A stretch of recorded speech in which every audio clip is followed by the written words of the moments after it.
Nažalost, ja moram da kažem da nisam stigla da ih poslušam danas, ali ću vrlo rado to učiniti posle promocije. Naravno da sam došla, ja nju stvarno mnogo volim i poštujem kao čoveka pre svega i uvek bi se odazvala njenom pozivu, tako da mi je drago što sam tu sa vama večeras.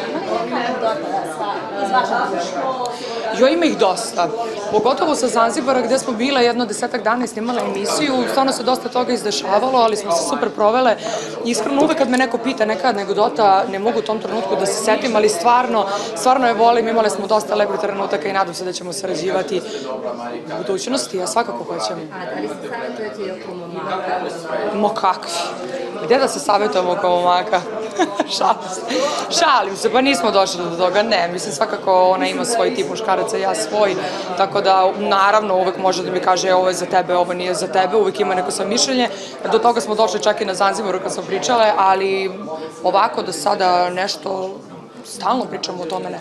A ko ima više sreće u ljubavi od vas dve? A pa ona sigurno, pa po meni vidite, ja nemam. Ja bih rekla da jesam. Zašto? Ne znam, od kad sam krenula u solo vode, nekako me tako to sve vrati. Ba više, veruj mi. Ne znam šta je bilo, možda su ljudi bili opušteniji. Ne znam. Ksenija je nekada izjavila da si malo dosadila pitanje o Hurricane, jesu li tebi dosadili?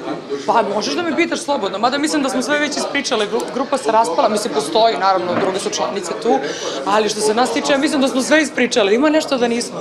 A ne znam, ti nam kaži. Pa ne znam, ti me pitaj, ti si novinar čoveče, ja ti dajem prednost. Evo, koja je, da li si nekad bila odbačena od strane njih, to smo ih Ksenija pitali. I šta vam je rekla? Pa, ajde da čujemo tebe. Ja se nisam tako osetila nikada. Ona je rekla da te nisu odbacili njih. Pa eto, ja sam rekla isto. Znači, stvarno nije bilo zle krvi između nas tri, odlično smo se slagali, mislim da smo vrlo dobro radile svoj posao i da su nas zbog toga ljudi voljeli. A je li ima zle krvi između tebe i neke koleginice nekog kolege? Nema, ja još uvek nisam imala nikakvih problema ni sa kim i valjda neće biti, nemam pojma. Ne znam. Da li je to da ne donesi to što trenutno to ne može? Pa u suštini ljubavi uvek treba u životu, ali ja stvarno puno radim i spremam 3 nove pesme, možda jedna bude duetska, do leta imam dosta posla i sada u decembru, tako da ja nešto ni nemam vremena da mislim o tome previše. Da li bi se nekada možda odrekla karijere zbog muzike? Karijera zbog muzike, pitam, čekaj, karijera zbog muškaraca, zbog ljubavi? Ne bi nikada.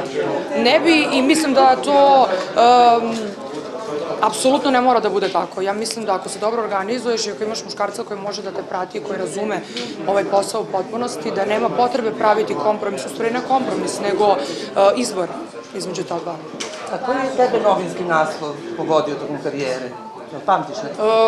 Pa bilo je dosta naslova koji nisu imali veze sa mnom, ali ja nikada nisam demontovala i nisam od tih ljudi koji se bave tim da sad kao ja moram da nešto ili demantujem ili da kažem da li je stvarno to nešto bilo u toliko i toliko sati tog i tog dana kao što pišu novine, nego prosto ja samo ignorišem ono što nije vezano za mene.